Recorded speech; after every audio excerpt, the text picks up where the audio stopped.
Dumelang, welcome to Face the Nation. My name is Clement Manyatela. Great to have you with us here on SABC News. On the show tonight, will the EFF's National People's Assembly come up with resolutions to strengthen the organization following poor performance at the polls and the departure of key leaders from the party? The party will have to deal with these issues as it begins its conference tomorrow. The party's Central Command Team member, Papiki Babuile, will speak to us tonight. And then later, why has the NPA failed to successfully prosecute state capture cases? The Prosecuting Authority says there are over 30 cases they're working on. We've seen high-profile individuals appearing in court. But why are they not in orange overalls? Is there even hope that they will be behind bars? The NPA head, Shamila Batohi, speaks to us tonight. But first, my comment.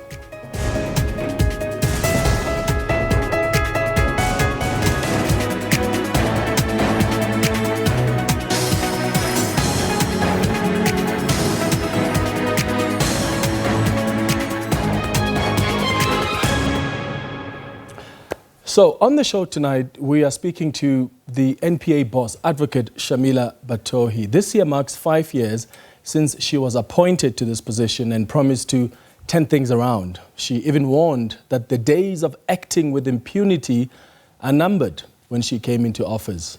But has that translated into actionable outcomes when it comes to state capture cases? That warning and that process, that promise that she made may only have been in words. There are obviously a number of challenges here facing the NPA and stifling the prosecuting body from securing successful prosecutions. Whether you talk about the issue of resources and skills that are limited or funding that has been cut, but some of its challenges have also been self-inflicted. There are state capture cases that the NPA has bungled, to be frank, where prosecutors enrolled matters only for charges to be withdrawn or for the cases to be struck off the roll because there was simply not enough evidence, or that evidence was submitted but it wasn't authenticated. Just basic boxes that should have been ticked before matters are brought to court. From the New Lane investment case, the Estina Dairy Farm case, the Zizikotwa matter, to the Matsela Koko case. Had the NPA done a proper job, these cases would not be legally dead for now.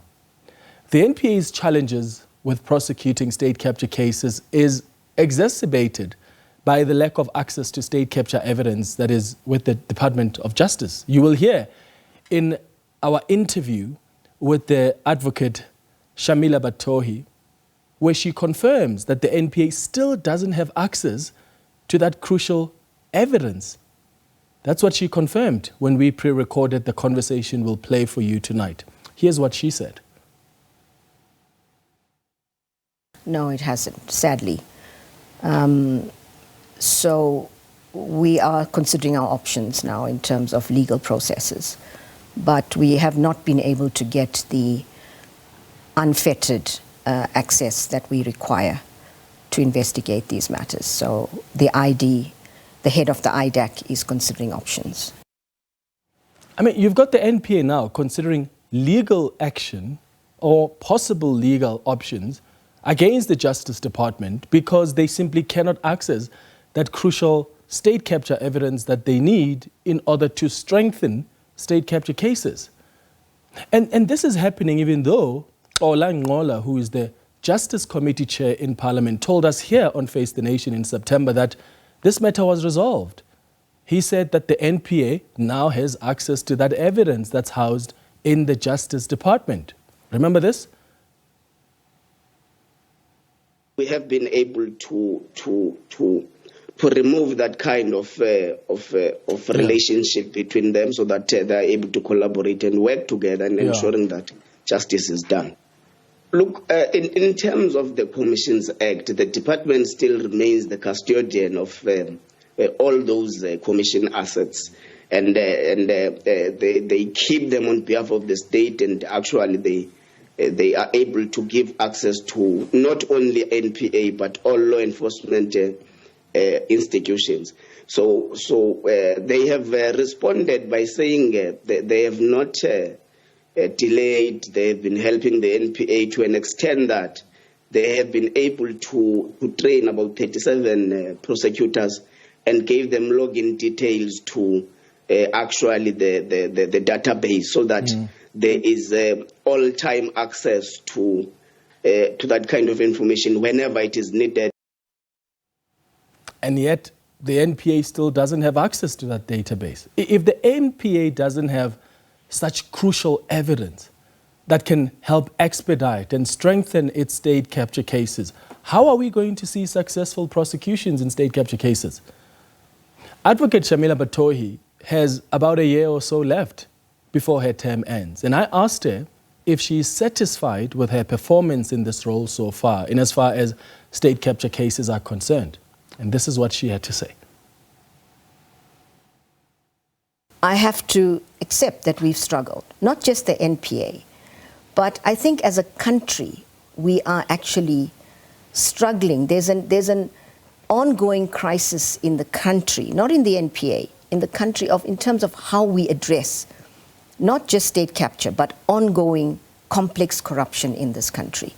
And so to answer your question, I would have hoped that we would have gone further down the line in terms of dealing with state capture for various reasons that I can talk about, all of the challenges we've had. But there are a number of cases on the court roll, and as I said, I don't want to repeat in the interest of time. There's the permanence of the IDAC, etc. Our engagements with business. I can really see that this year perhaps is going to be hopefully catalytic in terms of how we move these cases through the system. So that's how she's responded to that question on whether she is satisfied with her own performance and her team's performance. But I want to throw that question to you now. Do you think Advocate Shamila Batohi has done a good job in the prosecution of state capture cases together with her team? Do you think she has been frustrated by the lack of support for the NPA? Or do you think nothing justifies the lack of successful prosecutions in these cases? Let us know your thoughts on WhatsApp. You can send us a WhatsApp voice note on 078-459-1897. Remember to tell us your name and surname and where you're sending that voice note from. And please keep it at 30 seconds. Alternatively, you can send us an X on @FaceTheNation SABC. Stay with us here on Face the Nation.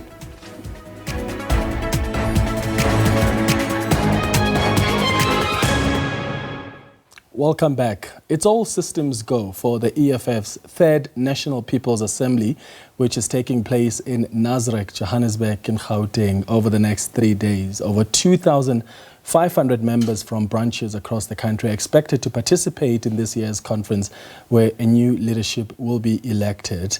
Let's now speak to Papiki Babuile, who is the EFF's member of the Central Command team, joining us now via Zoom from that conference venue. Papiki, thank you so much for making time for us on Face the Nation tonight. So it looks like it's all systems go. You're all ready as the EFF to kick off this conference.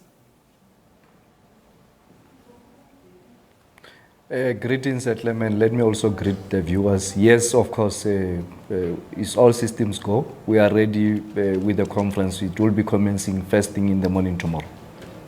Let's talk about the priorities for this conference, Papiki. Obviously, as the EFF, some will argue that you are coming into this conference as a bruised party of sorts.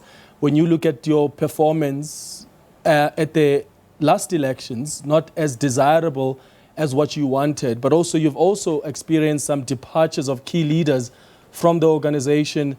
What is the most critical part, really, of this conference for the EFF in trying to ensure that you recover that lost ground?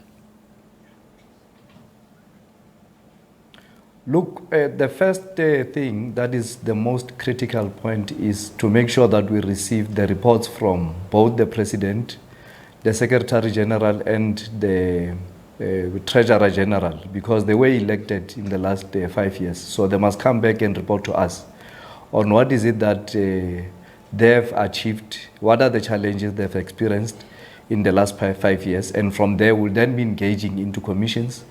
And from those commissions, we'll then develop programs which must be implemented in the next 5 years. Amongst those commissions is to make sure that we develop a program of action to strengthen the organization, to strengthen our relations with the entire world and the diaspora, to make sure that we reach out to our people, and in the next elections we win these elections. Mm-hmm. What about this issue of the political parties that are sort of fighting for the so-called left constituency? There's been a call you've seen from the MK party that says we want to unite all the quote-unquote black parties. The SACP has been preaching the same message as well. As the economic freedom fighters, are you hoping to come up with resolutions from this conference that speak to that specific issue of being united among other black parties as we approach the next elections? Look, Clement, it is not what we are saying, it's what we are doing. We have always advocated for the unity of black parties. We have always advocated for the unity of black people. So parties that come today and say they want to unite over this and that is something that they are saying, not doing. We have, since the formation of the EFF, even in the founding manifesto, advocated for the unity of Africans and in particular unity of all black parties. But then your leader... And we are going to continue, even in this conference, to strengthen... Yeah, I was trying to say that your leader has come out to say that, you know, parties like the MK party, for instance, he singled out the MK party as enemy number one. I mean, that is not a message of unity, is it? Unity is not disagreement. Unity is a program that must be implemented in making sure that we unite Africans, we unite black parties. And the EFF have always, even in parliament, have always worked with all black parties and leftist parties. So what you are saying is a hearsay that is there in a public. But practically, that is what we are doing as an organization. So the MK party is not your enemy? I'm saying we disagree with them on how they are doing things, but in terms of working towards the same agenda of black people, that is not a problem. You are also the secretary of the EFF in the Northwest, and we know that that's one of the provinces that even Julius Malema says have really fought hard in the elections. What are you hoping for as the EFF in the Northwest? And maybe the first question is, because you've said that as the branches, you're expecting to hear from the leadership to be able to report back to you about what they've been able to achieve since the last conference. But what's your assessment as the EFF in the Northwest? Has the leadership really performed and united the organization and done what they had promised to do when they were elected in power? Of course, Clement, the leadership was able to implement programs that were adopted in the last conference, and we are happy to come back into this conference and receive such reports of accounting to all delegates and the membership of the EFF and the entire country. There are a lot of things that the leadership was able to achieve, and they will be reporting on that. You would remember that 2 years of the term of this current leadership was taken by COVID. And I think where we are now as an organization, we want to applaud them and say they have done very well in implementing such programs that were adopted in the last conference. Yeah.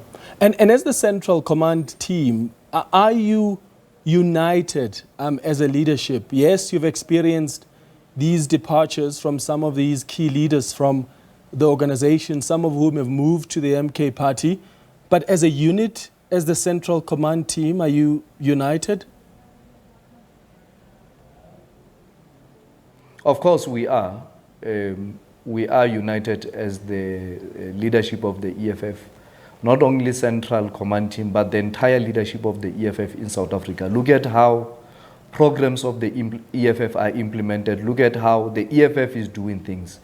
You will not see in any way the leadership showing any sign of unhappiness or even differences. We do things together.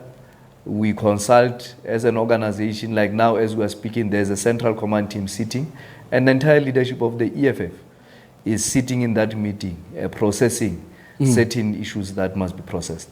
Is Mbuyiseni Ndlozi attending that central command team meeting currently underway?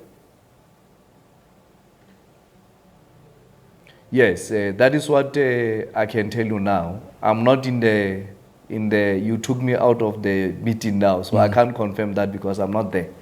But he was around during the day. Oh, he was around during the day, and he is expected to be there at the conference over the next 3 days? Definitely. All right. Papiki, thank you so much for making time for us. Papiki Babuile is one of the central command members, of course, in the EFF, and he's the EFF secretary in the Northwest. Now, after the break, we're going to have a conversation with Advocate Shamila Batohi. She's the head of the National Prosecuting Authority, and she says the NPA has a team of skilled advocates who are capable of prosecuting state capture cases. We've also spoken to her about what has been a concern even among the economic freedom fighters leaders who have been demanding the reversal of the appointments of former State Capture Commission evidence leaders, advocates Paul Pretorius and Matthew Chuckelson. But Batohi argues that those two advocates bring valuable insights from their work within this organization. She speaks to us after the break. Stay with us.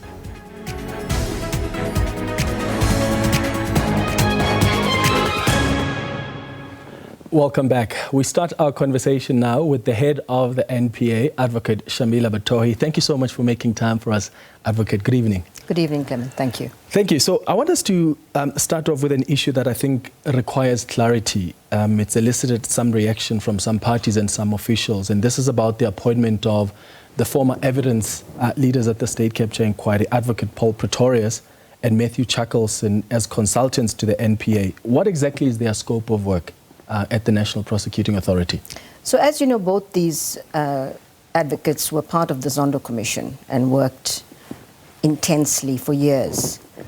And so in order to deal with these cases effectively and quickly, as the country wants us to, we need to ensure that we have the best resources.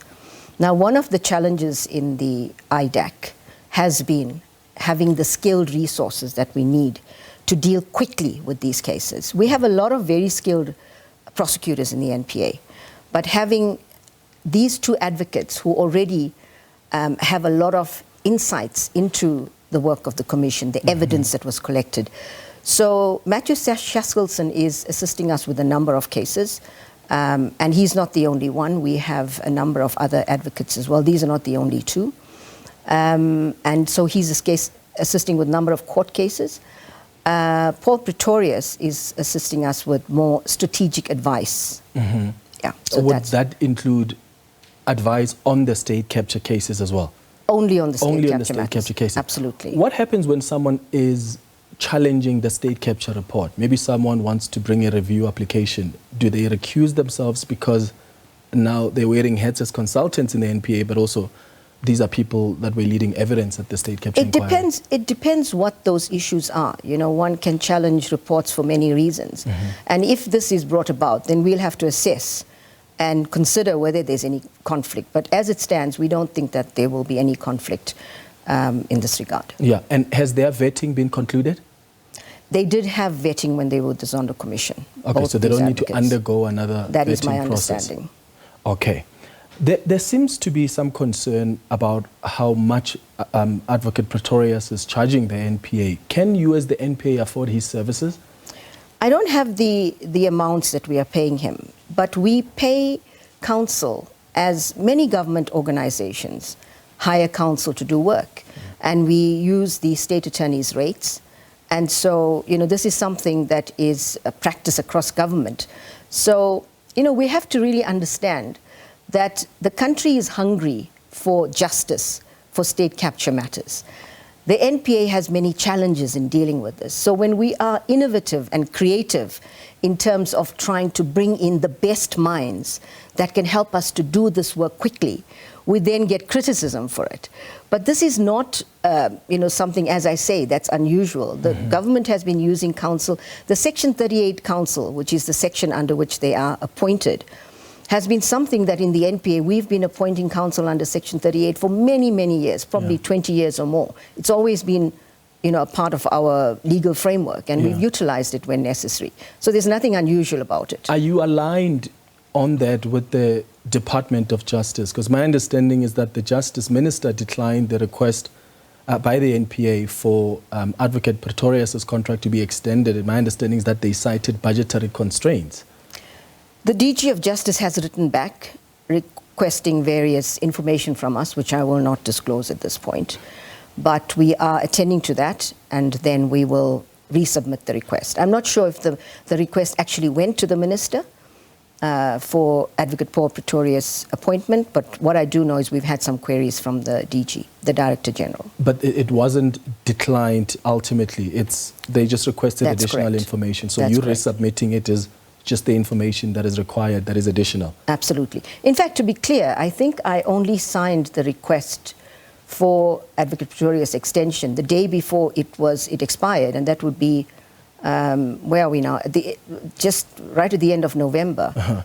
So I don't think it even went to the Minister, frankly. So I don't know where that... But to be clear, the Justice Department does see value in these consultants that have been hired to assist you as the NPA? I think we have to ask the Justice Department that, but I certainly hope they do. Okay. Still on the state capture, have you managed to resolve the disagreement that clearly existed between the NPA and the Justice Department regarding gaining critical access to evidence gathered by the State Capture Commission investigators? I mean, you had complained at some point as the NPA that the process was laborious and it often stalls these vital state capture cases. Has that been resolved? No, it hasn't, sadly.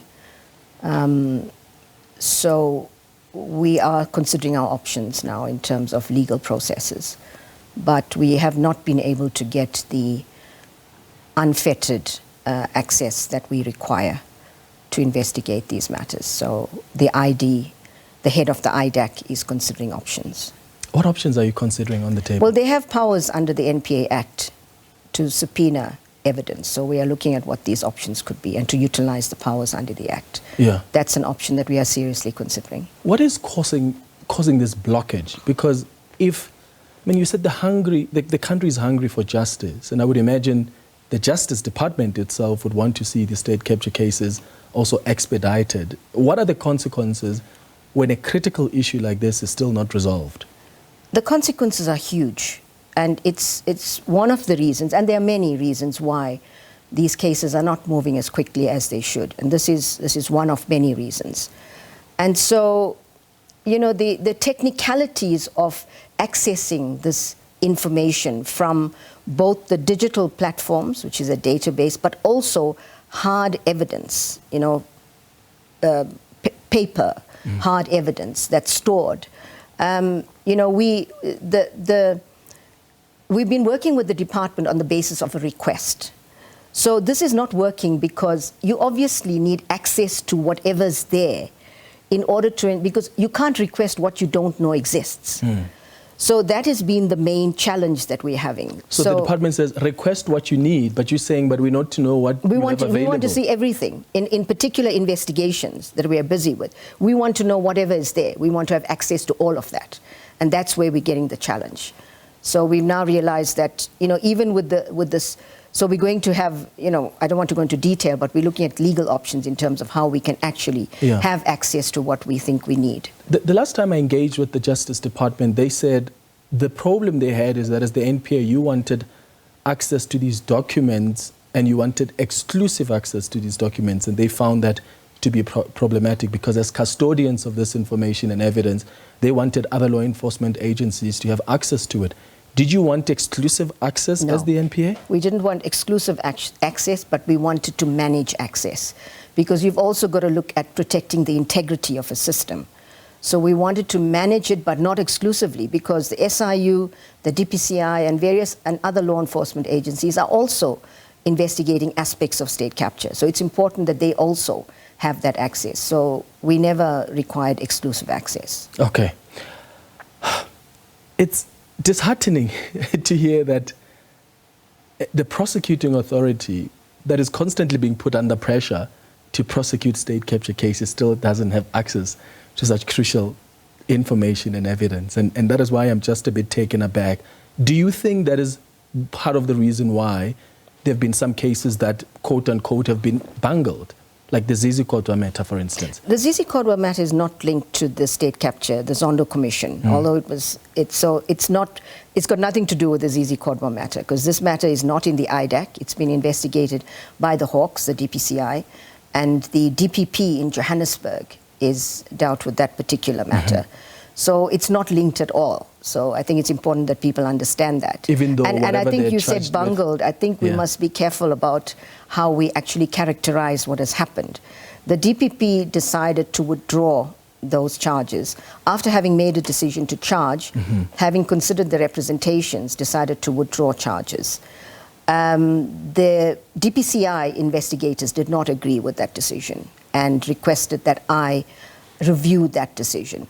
So the process now, in terms of the legal framework, is that a national director can review a decision of a DPP, which is what I'm in the process of doing, but understand that the Act requires that the national director take inputs and, from various interested parties, including the accused, including the DPP. So we are gathering all of that, and then I will consider that matter. How soon are you expected to make that decision? I can't tell, because we still don't. As soon as we get the inputs from the interested parties, then I'll be able to say, look, I have all the information, and now I'm going to apply my mind to it. Are you able to share with us what the Gauteng Director of Prosecutions was convinced by? What was so convincing in those representations that were made that made him decide to withdraw the charges? Look, I can't tell. That is exactly what I have to look at. And I think the people need to understand that a national director doesn't take decisions to prosecute.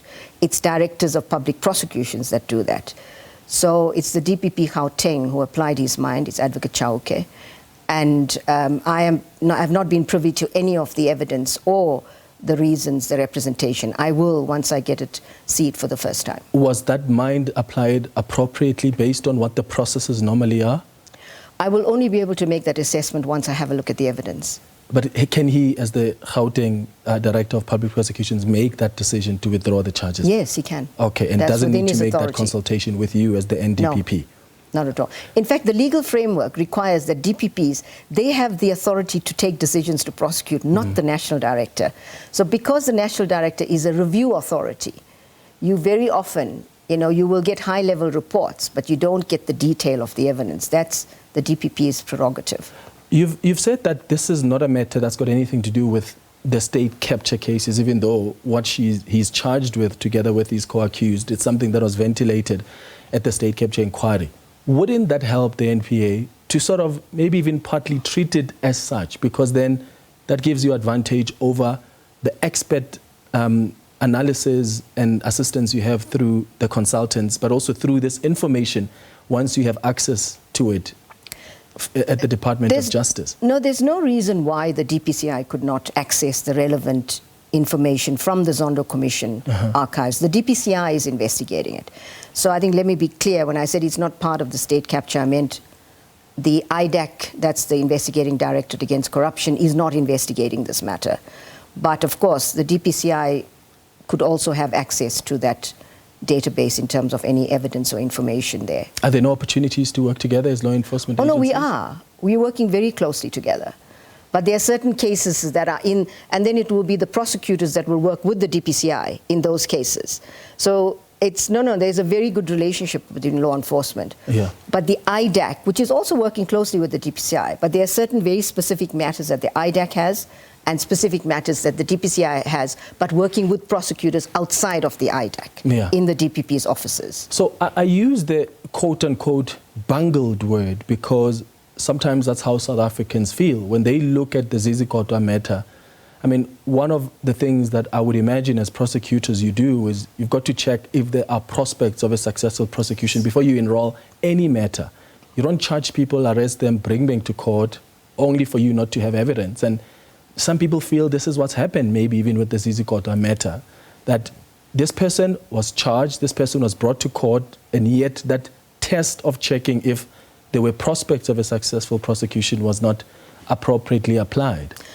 I don't blame the people of South Africa for thinking that, because that's the way it appears.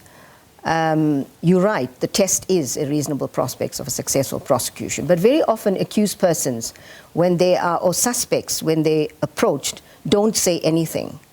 They elect to remain silent.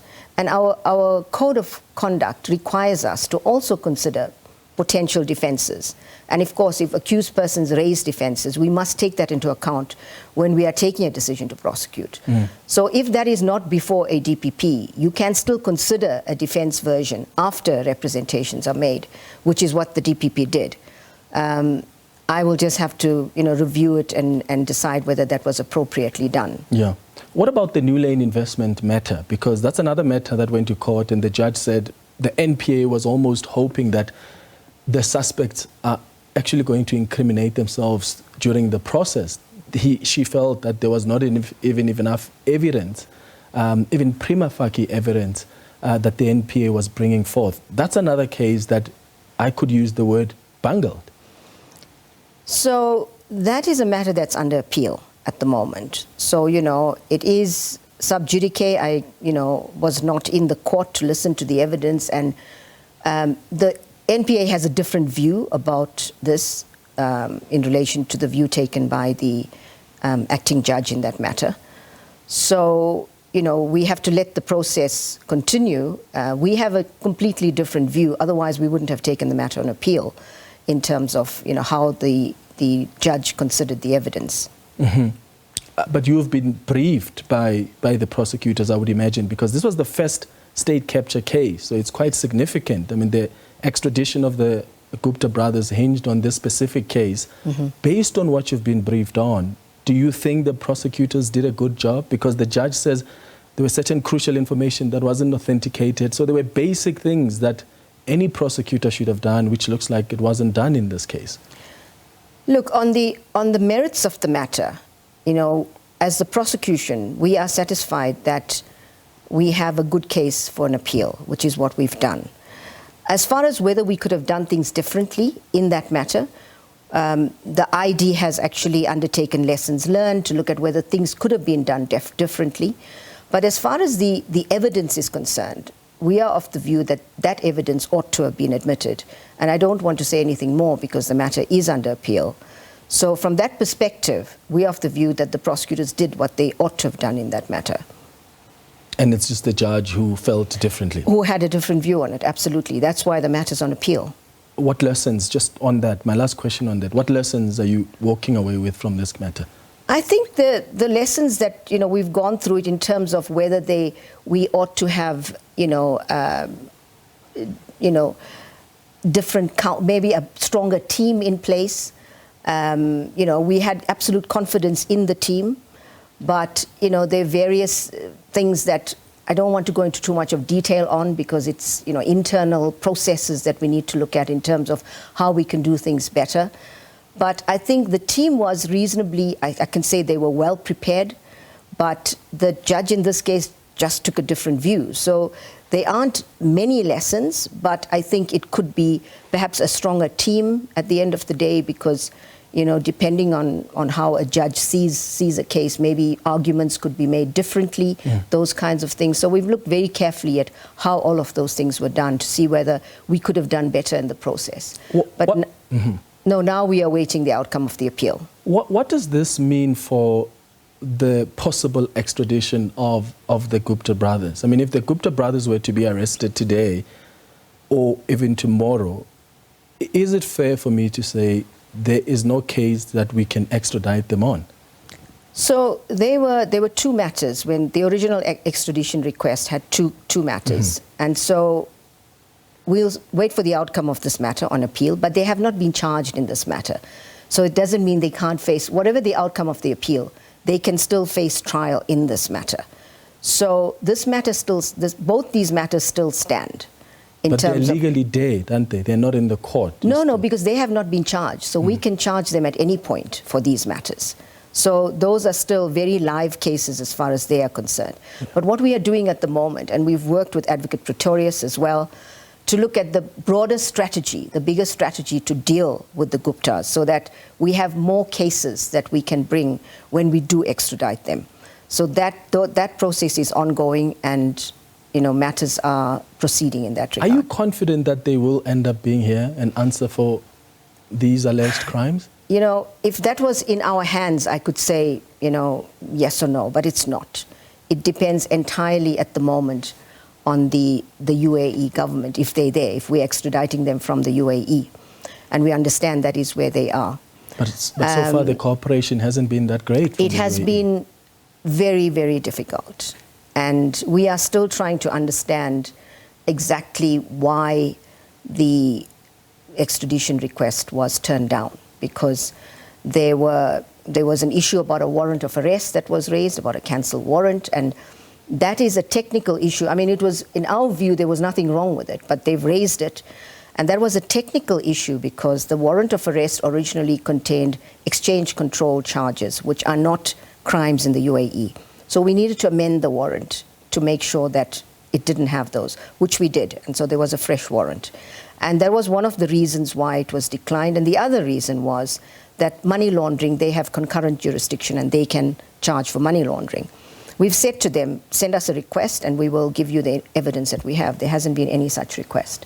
So, I'm not holding my breath about what happens in the event that we have to extradite them from the UAE. But that said, we will do whatever we need to ensure that the processes are followed and that we can, stand the best chance possible to get them back to South Africa to face trial. What about the Matsela Koko matter? That's another matter that I could argue, again, has been bungled by the NPA. What happened there?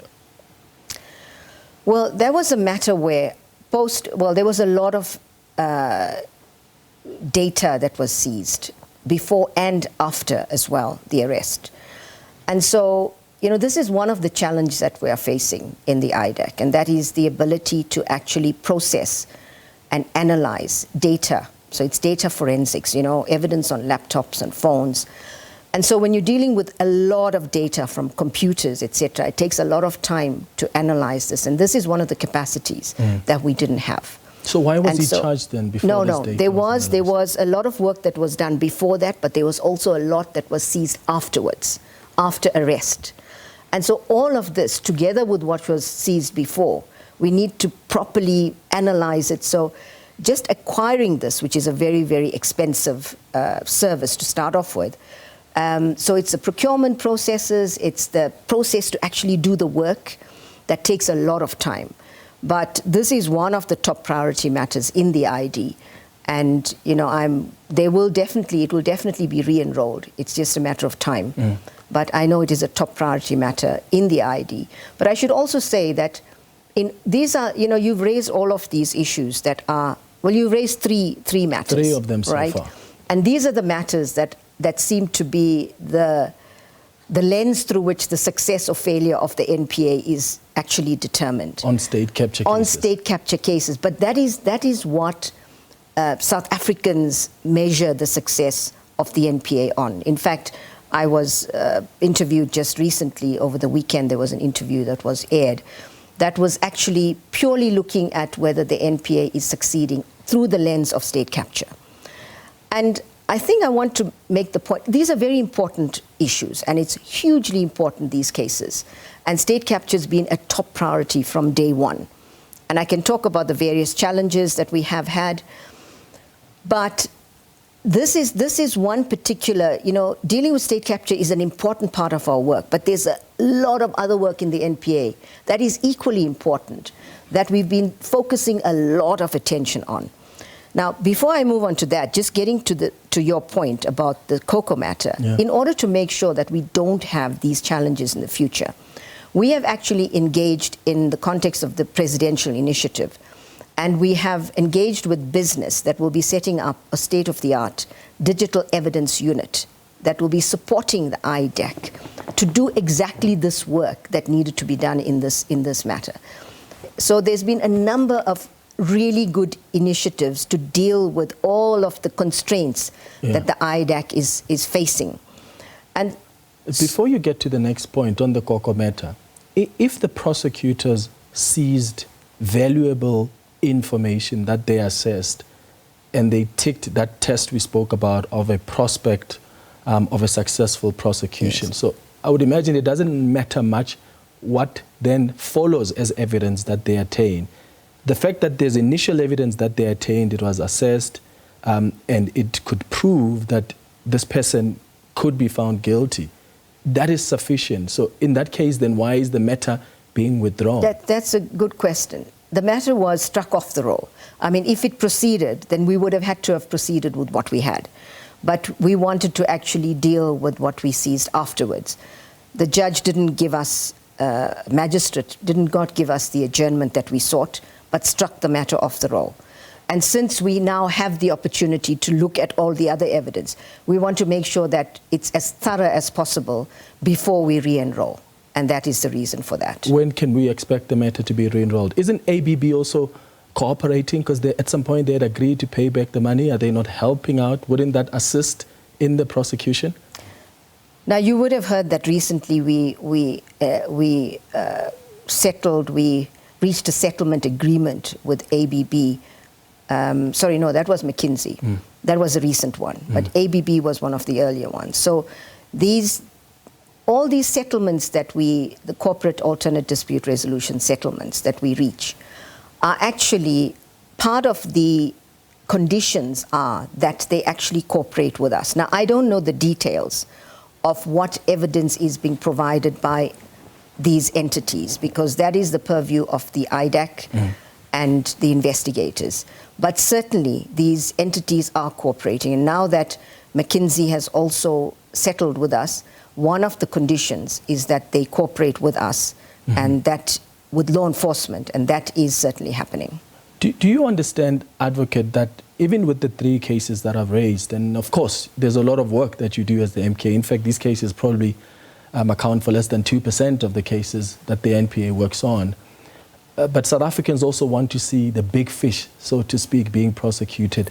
So when they look at some of these cases that I've mentioned and they think these are cases that have been bungled, do you understand the impact they have on the public trust in the prosecuting authority? Yes, I do. You know, although this actually accounts for a small percentage, you're correct, it is very, very important. And it is, in fact, the lens through which, as I said earlier, South Africans see the NPA as failing or succeeding, which is incorrect in our view, but we will deal with it. I agree the reputational harm done is huge. That said, I want to say that these 3 cases you've mentioned are 3 of 37 cases that the IDAC has enrolled. There are about over 200 accused and around 60 or so entities that have been charged by the IDAC in other cases.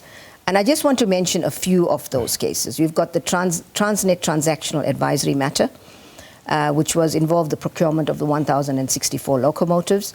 It involved accused persons, Siyabonga Gama, Gary Peter, Regiment's Capital, Brian Molefe, Anuj Singh, Salim Issa, Ashok Narayan, Vikas Sagar. McKinsey was also an accused in that, Trillion Asset Management. Various charges I won't go into. We've also the Kusile matter, Eskom matter as well, involving Mr. Lomas. There's about 65 counts of corruption involving about 1.4 billion rands. He's recently been extradited to South Africa. We've had a number of cases. So these are high-profile cases and accused. I've only mentioned 2 of the 37 that are enrolled. Yeah. We've had former police commissioners that are still on the roll. So these 3 cases, I agree, very, very, the damage to the NPA in terms of reputation has been huge. But these are not the only 3 matters on the roll, and there are a number of matters that are in the court processes. Now, with these matters, all of the 3 that you mentioned will be re-enrolled. They've not been, you know, it's not the end of the road for those cases. And once a matter is enrolled in court, like these 37 that I talk about, you know, people also say, but you haven't received, there's no convictions, okay? Now, once matters are enrolled, to get through the court process, which is what the rule of law requires, is also challenging because of the Stalingrad tactics that come in and the delays in the court processes that we as prosecutors have very little control on. So that also really affects the fact that we don't have many convictions in these matters because matters are pending on the court rolls.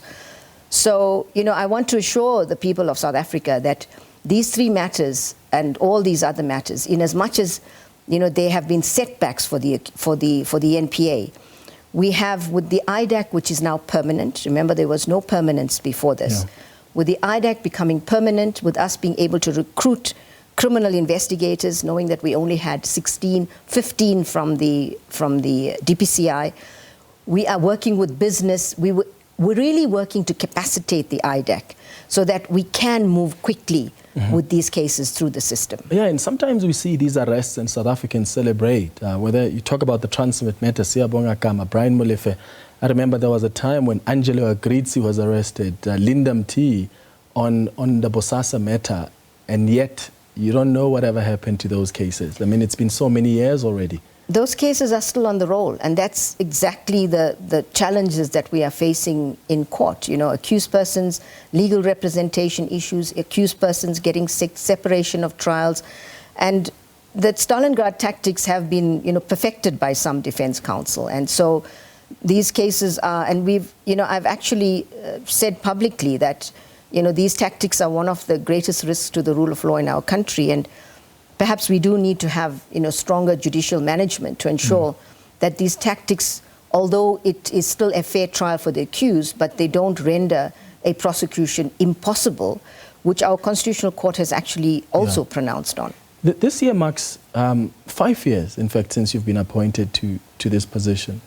Would you say that you are proud and satisfied of what you've been able to do so far, in as far as the state capture cases are concerned? Because I don't think you've gone far down the line as you initially wanted to.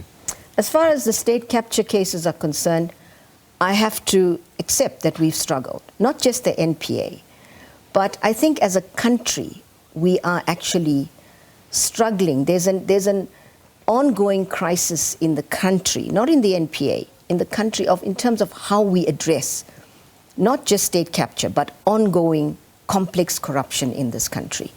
And so to answer your question, I would have hoped that we would have gone further down the line in terms of dealing with state capture for various reasons that I can talk about, all of the challenges we've had.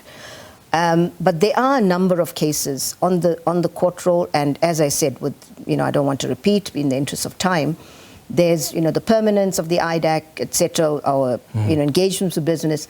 I can really see that this year perhaps is going to be hopefully catalytic in terms of how we move these cases through the system. But it's not within our power completely. We can object to adjournments, we can do all kinds of things. But to get cases through a system quickly, and we're not alone in this regard. These are tactics. When I engage with prosecutors across the world, I was just last week, met with SAHOPs, that's our Southern African heads of prosecuting authorities. They all are struggling with the same kinds of problems. So we just have to try to ensure that within the system, they are able to move quickly through. So in terms of state capture, yes, I certainly hoped that we would have been further down the line. But in terms of everything else that we've done in the NPA, we have actually come a very, very long way. What do you say to South Africans who feel they have lost confidence in you? What's your message to them? I'm sure you've seen how frustrated some of them have been because, as you said earlier, South Africans are desperate for some kind of accountability when it comes to state capture. All I can say to South Africans is don't measure the success of the NPA through the narrow but important lens of state capture only. The importance of building strong, resilient NPA that can actually serve the people moving into the future is critical to any constitutional democracy. And we've spent a lot of time trying to really insulate the NPA from potential future capture. We've spent a lot of time rebuilding the NPA literally from the ashes. And South Africans can be really proud that they have an NPA now that is strong, that has capable senior leadership, that is building the capacity and capabilities to deal with a whole range of crimes that face South Africans every day. Murders, rapes, robberies, and there's been a lot of excellent work that's gone into that space. We have a very bold and ambitious asset recovery strategy. And South Africans need to understand that accountability for state capture is prosecutions, orange overalls, important, but also bringing back the stolen money. And so this strategy of the asset forfeiture unit has resulted in us bringing into the country money that we need. So if you look at the corporate alternate dispute resolution strategy we've adopted, that has brought in billions into the fiscus. And just recently, there was a huge project to deal with illegal miners in government. 2.2 billion rands from the criminal assets recovery account. Only the asset forfeiture unit of the NPA puts money into that account. 2.2 billion was used to fund government's response to illegal mining. So it gives you an idea of how bringing back the money actually helps. And in the past 5 years, the NPA, almost half of all our freezing orders, 37% of our confiscations, 44% of all the recoveries in the asset forfeiture unit has been during the past 5 years, and it's been in existence from 1999. So we've done a lot of, really, really important work. With regard to state capture cases only, the asset forfeiture unit has got freezing orders to the value of 18.9 billion rands. They've confiscated and forfeited to the value of 8.3 billion, and recoveries to the value of 8 billion. Now, this is important and significant in terms of accountability and bringing back the stolen money. So I think, there's in that sense, we have really strengthened the NPA. We've dealt with it. And I think it's a bit unfortunate when the success of the NPA is seen through the narrow lens of only state capture. It's important, but I think for South Africans to understand that there's a lot of work that's going into building a resilient NPA that can serve Will you be them. able to deliver on those successful prosecutions? I think you have about just over a year left in your term. Are you promising South Africans that you'll be able to deliver on the promise to ensure that there are successful prosecutions? I am promising South Africa that this is my purpose in life, and that we've come back to serve and to make sure that those that brought our country to its knees are held to account. And I can promise South Africans that we will do everything possible to ensure that there is accountability, not just for state capture, but also for the much, much greater crime crisis that we have in this country. Advocate Shamila Batohi, thank you so much for making time for us. Thank you very much. Thank you. Thank you.